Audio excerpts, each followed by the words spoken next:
Salut à tous, c'est Flo du LabTech, j'espère que vous allez bien. On se retrouve pour une nouvelle vidéo de News Hardware. Aujourd'hui, on va parler de l'offensive d'Intel face au dernier processeur d'AMD. En effet, cette 11e génération de processeurs d'Intel, baptisée Rocket Lake S, est censée détrôner les processeurs d'AMD. Tout du moins pour la partie gaming, et c'est ce qu'on va voir ensemble. Comme d'habitude, si la vidéo vous plaît, n'hésitez pas à mettre un petit pouce bleu, ça fait toujours plaisir. Et si le contenu de ma chaîne vous intéresse, alors n'hésitez pas à vous abonner sans oublier d'activer la cloche. Si vous avez des questions ou si vous avez envie de parler d'hardware avec une communauté de passionnés, alors n'hésitez pas à nous rejoindre sur notre Discord. Le lien est en description. Allez, c'est parti!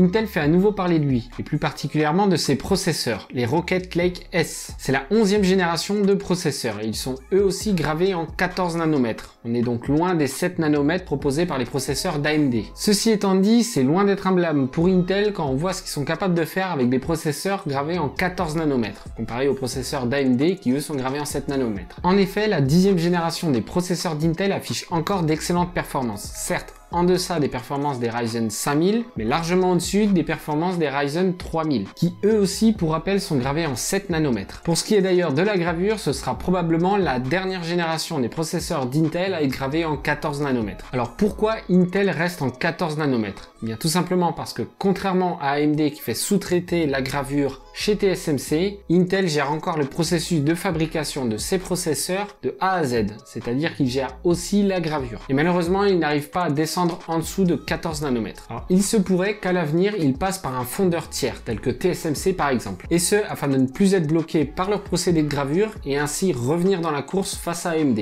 Alors il faut aussi noter que le i9 11900K n'est plus composé de 10 cœurs et 20 threads, tout comme le i9 10900K, mais est maintenant composé de 8 cœurs et 16 threads, tout comme les Core i7. Alors pour ce qui est de la compatibilité avec les cartes mères, la 11e génération des processeurs Intel sera compatible avec les cartes mères série 400, en attendant l'arrivée des cartes mères série 500. Du côté des performances, on n'a rien d'officiel pour le moment, juste des leaks de benchmark. En effet, les processeurs Rocket Lake S pourraient afficher de meilleures performances que les AMD Ryzen 5000 en monocœur. Mais ça, on va voir ça ensemble. En tout cas, c'est ce que semble indiquer un récent leak de test du Core i7 11700K sur Geekbench 5. Le processeur d'Intel affiche un score de 1807 points contre 1713 points pour le Ryzen 5950X. Toutefois, bien évidemment, le processeur d'AMD reprend l'avantage en multicœur. Il ne faut pas oublier que le Ryzen 9 5950X a 16 cœurs et 32 threads, alors que le Core i7 11700K n'a que 8 cœurs et 16 threads. Alors toutefois, les résultats restent à nuancer, car il faut savoir que le benchmark Geekbench 5 utilise le jeu d'instructions AVX 512, qui est uniquement supporté sur les processeurs d'Intel, ce qui pourrait expliquer l'écart de performance entre le processeur d'Intel et le processeur d'AMD. Bref, comme d'habitude, prenez ces résultats avec des pincettes et attendons les résultats de testeurs indépendants lorsque ces processeurs seront disponibles. À noter aussi un leak sur CPU-Z du Core i9 11900K qui afficherait des performances supérieures en monocœur que le Ryzen 9 5950X.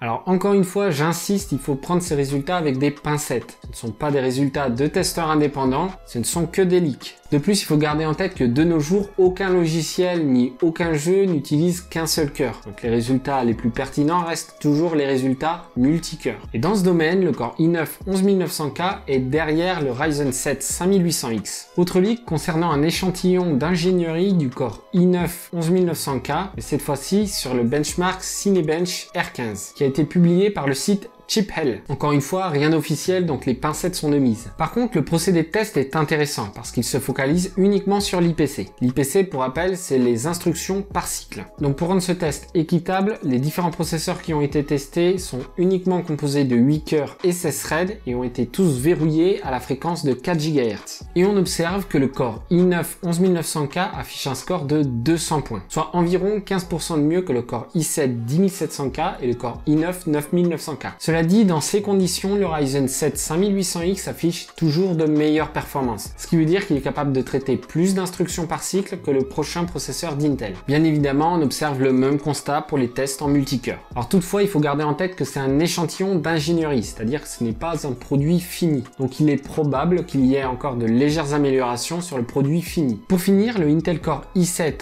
11700K a été référencé dans la base de données Passmark. Il obtient un score en monocœur de 3548 points et surpasse légèrement le Ryzen 7 5800X. qui lui affiche un score de 3509 points. Bon, à ce niveau-là, on parle d'environ 1% d'écart. Toutefois, en y regardant de plus près, le Intel Core i7 11700K a une fréquence boost sur un cœur de 5 GHz, alors que le processeur d'AMD, le Ryzen 7 5800X, a une fréquence boost de 4,7 GHz. Donc à ce stade, ça viendrait confirmer les résultats du leak concernant le benchmark Cinebench R15, à savoir que les processeurs d'AMD ont un meilleur IPC que les processeurs d'Intel de 11e génération. Donc à fréquence égale, les processeurs d'AMD devraient afficher de meilleures performances que les processeurs d'Intel de 11e génération. Alors pour le moment, on entend surtout parler des Intel Core i7 11700K et i9 11900K. Et d'après les récentes déclarations d'MSI et Gigabyte, une partie des processeurs de 11e génération d'Intel devrait arriver fin mars. On peut donc légitimement imaginer que les premiers processeurs disponibles seront les Core i7 et i9. À savoir qu'après la sortie, les Core i5 ne devraient pas trop tarder à arriver. Pour ce qui est des nouveautés, les derniers processeurs d'Intel intégreront le PCI Express 4.0, le DisplayPort 1.4a et l'HDMI 2.0b. Pour finir, la fréquence de la RAM maximale supportée par défaut par les processeurs de 11e génération passera à 3200 MHz. Ce qui correspond à ce qui est proposé par AMD depuis les Ryzen 3000. On peut noter que pour le moment, d'après les leaks de performance qu'on a entre nos mains, Intel semble tenir ses promesses des 15% d'IPC en plus par rapport à la génération précédente, ce qui pourrait permettre à Intel de revenir dans la course aux processeurs gaming. Par contre, pour ce qui est du multitâche, les processeurs d'AMD semblent avoir encore de beaux jours devant eux, notamment les processeurs haut de gamme tels que le Ryzen 9 5900X et le Ryzen 9 5950X. Pour le reste des processeurs, on verra ce que ça donne, mais il se peut que ça se joue au coude à coude. Et dans ce cas précis, une alternative à AMD reste la meilleure chose qui puisse être pour nous, les consommateurs. En effet, qui dit concurrence dit guerre des prix. Alors pour le moment, AMD est un peu seul avec les Ryzen 5000, aussi bien pour ce qui est du jeu que pour ce qui est du multitâche. Donc autant dire que les processeurs d'Intel de 11e génération sont très attendus. Voilà, c'est tout pour cette vidéo. J'espère qu'elle vous a plu. Si c'est le cas, pensez à mettre un pouce bleu, ça fait toujours plaisir. Si le contenu de ma chaîne vous intéresse, alors n'hésitez pas à vous abonner sans oublier d'activer la cloche. N'hésitez pas non plus à nous suivre sur nos réseaux sociaux, les liens sont en description. Sur ce, à la prochaine, prenez soin de vous, ciao!